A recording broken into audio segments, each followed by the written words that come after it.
Hello, this is Gordon, and this is quite a long email because it is quite important and involved. So I thought I'd give you a quick video to follow through, and then you can read it just to make sense of the video. The P11d has been prepared and is ready for your review, so we really are grateful that you sent us the information nice and early. We got it done nice and early, which means we're not under any panic or risk of significant penalties. Some of the things that have to be disclosed are strange. I accept that. Unfortunately, I can't help that. It's the revenue rules.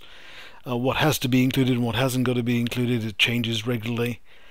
What you need to know is most of the time P11Ds will not affect your tax bill unless they have a couple of key things like company cars, gym memberships, private health cover. So if your company offers you any of these benefits, as they're called, then of course there will be a tax bill. And having said that, the revenue makes huge mistakes on processing P11Ds. They're understaffed, they're under pressure, they're under-resourced, and so they don't often input the stuff correctly. It's all done manually, and it's a bit of a nightmare. So you may get 5, 6, 7, or 8 different coding requests because they've miscoded your P11Ds. So this process is here to try to minimize that hassle for you and for me, and of course reduce costs for both of us. Late filing of this P11D will incur massive penalties, and I mean significant. It's sort of £60 a day after the first £300 fine. So bad news. So let's just get it in. You've done the hard bit, getting the information in. Now let's approve it, get it corrected if there are any corrections, and get it submitted. Attached to this email you should find a P11D for each person that you have working for you that has a P11D, and you'll also get this section 336 statement that needs to be printed, signed and sent back to us in paper form. Again, sorry about this, I can't help what the revenue rules say, but that's what we're going to need. Deadline's really tight, 18th June, give allowance for post problems and revenue sites breaking down and illness from our side, or whatever it is. Just get it in quick if you could. You've done the hard work, as I said. Let's just move it on.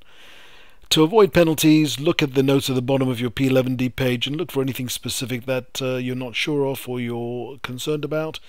If you are claiming use of home, and if you work from home, you should probably be claiming use of home.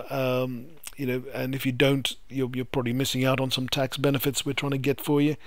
There would have been an email sent before with the P11, the use of home checklist. Definitely use that and claim some extra tax-free income for yourself and your family. Then there is the fixed profit car scheme. This is the mileage rates. You must keep mileage records. If you're not keeping mileage records, I don't care whether you're a limited company, sole trader, partnership, mileage records are essential if you want to secure your tax-free claim for cars or for mileage or whatever. But this does not need to be put on your P11D anymore, nor does mobile phones if the contract is in the name of your limited company and paid for by your limited company. If it's in your personal name, then you will have to put it on the P11D, so please make that clear to us if it's not already. If you think these are wrong in any way or you're not sure, it's always best to check. Call the office. Farouk is there for you to look after you and answer any questions. And of course, if there's anything complicated, he always checks it with me. If approved, and when it's approved, please send us your approval by email immediately so we can file it. But follow it up straight away with the signed 336 notices for each person and send it to our office's registered post. It's important we get those. If we don't get those, we can't send them off. If we don't send them off, coding problems increase, and of course we now charge, as you know, for the coding mistakes the revenue make, because they make so many that we could not absorb all their costs. Unfortunately, it's the cost of being in business. When the revenue make mistakes, they don't allow for us to bill them anymore. They used to, they don't anymore. What happens when you submit it back to us? After we approval, we will complete your P11D online. This has to be done online.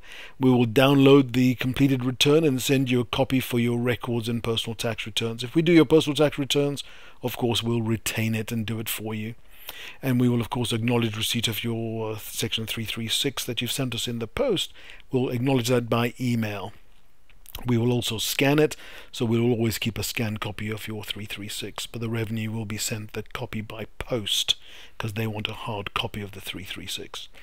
Remember the 2015 reminder system, which includes, automatic reminders and fees if you want a telephone call and all that stuff. Happens, that we want to make sure you get the stuff right, and we want to make sure we get it in on time without fail. So it is part of the system to make sure, and since we've had the system going for 3 or 4 years now, we have had no unexpected penalties. I say unexpected because some clients have received penalties and they've ignored the reminder system, they've even ignored the calls. But that's not you. You're right up to speed right now. Thanks for your help, and I'll speak to you really soon. Take care. Bye bye.